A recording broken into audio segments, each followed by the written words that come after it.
జడభరతుడు మానసిక తపస్సు చేశాట. ఈ మానసిక తపస్సు చేసేవాడికి ఎన్నో పరీక్షలు ఎదురవుతాయి.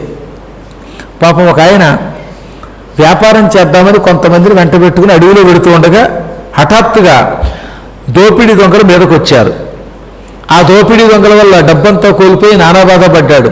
అతి కష్టం మీద కొంత డబ్బు మిగుల్చుకుని పెడితే ఈసారి కొన్ని తోడేళ్లు, సింహాలు మొదలైనవన్నీ మీద పడ్డాయి. వాటి నుంచి తప్పించుకుని డబ్బు దాచుకుందాం అంటూ ఉంటే పాములు మీదకు వచ్చాయి. చివరికి ఆయనకి ఒక్క పెసర ఆస్తి మిగలలేదు. ఇదిగో అదే మన శరీరం అంటే.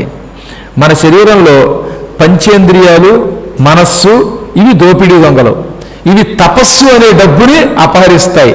తపస్సు అనే డబ్బు సంపాదించే వ్యాపారులం మనం. ఈ తపోధనాన్ని అపహరించడానికి ఇవి మీద పడతాయి. వాటిని అదుపులో పెడితే కామక్రోధ లోభమోహ మదమాత్సర్యాలనే క్రూర జంతువులు, తోడేళ్లు, సింహాలు మీద పడతాయి. వాటి నుంచి తప్పించుకుని మీదకి ముందు కొడుతూ ఉంటే ఈ పట్టు కార్చిచ్చులో, ముళ్ళో, ఇంకోటో మీద పడుతూనే ఉంటాయి. అనగా కోరికలు మీద పడతాయి. ఇన్నింటిని తట్టుకుని కోరికల్ని జయించి, కామక్రోధాదుల్ని జయించి, పంచేంద్రియాలని మనస్సుని అదుపులో పెడితే అప్పుడు ఈ తపస్సు అనే ధనం పూర్తిగా మనకి చెందుతుంది.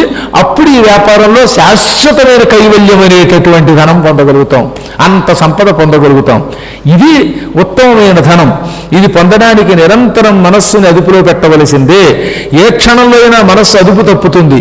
ఎప్పుడు మనం దెబ్బతింటామో తెలియదట. సాధకునికి నిత్యం పరీక్షే. ఇవాళ ఉన్నట్టుగా రేపు ఉంటా ఉండడానికి లేదు. రోజు గుళ్ళోకి వచ్చేవాడు హఠాత్తుగా పిచ్చాడే, ఏం పెడతాం గుళ్ళోకి రోజు అనుకోవడంలా.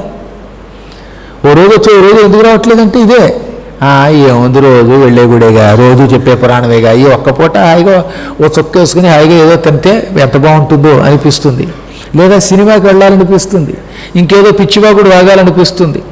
ఇవన్నిటికీ గల కారణం ఈ లోపల ఈ పంచేంద్రియాలు, మనస్సు, కామక్రోధాదులే అని చెప్పి నేను నీకు ఓం నమో